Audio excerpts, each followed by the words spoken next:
النواب الاقتصاديون يضعون روشتة لحل أزمة سعر الدولار مقابل الجنيه وارتفاع أسعار السلع. تفاصيل. تشهد الأسواق المصرية موجة عنيفة من ارتفاع أسعار جميع السلع كالسكر والبصل والأرز واللحوم والخضار والفاكهة ومنتجات الألبان، بل إن الارتفاع وصل إلى ما يقرب من 5% على الرغم من عدم وجود أي مبرر واضح سوى نقص العملة الصعبة وارتفاع سعر الدولار في السوق الموازية نتيجة مضاربات الأفراد. وتباينت آراء نواب البرلمان حول أسباب الأزمة، حيث اتفق البعض على أن سبب ارتفاع الأسعار الرئيسي يرجع إلى شح العملة الصعبة في السوق وعدم التعامل بالسعر الذي حدده البنك المركزي، فيما قال آخرون أن سبب الأزمة الحقيقية هو احتكار بعض التجار للسلع الاستراتيجية المهمة، ممن يؤدي لنقص السلعة في السوق ويسبب ارتفاع سعرها. وقال النائب محمد عبد الحميد وكيل اللجنة الاقتصادية بمجلس النواب إن ارتفاع الأسعار يرجع إلى سعر الدولار مقابل الجنيه المصري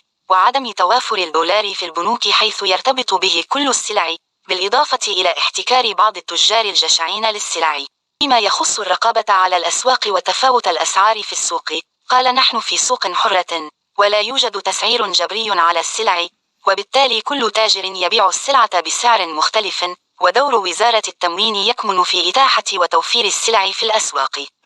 إلى وجود حلول مؤقتة وحلول مستديمة مقترحة لحل الأزمة الراهنة، وهي زيادة الإنتاج الزراعي والصناعي مع الحد من استيراد السلع الاستفزازية وغير الضرورية،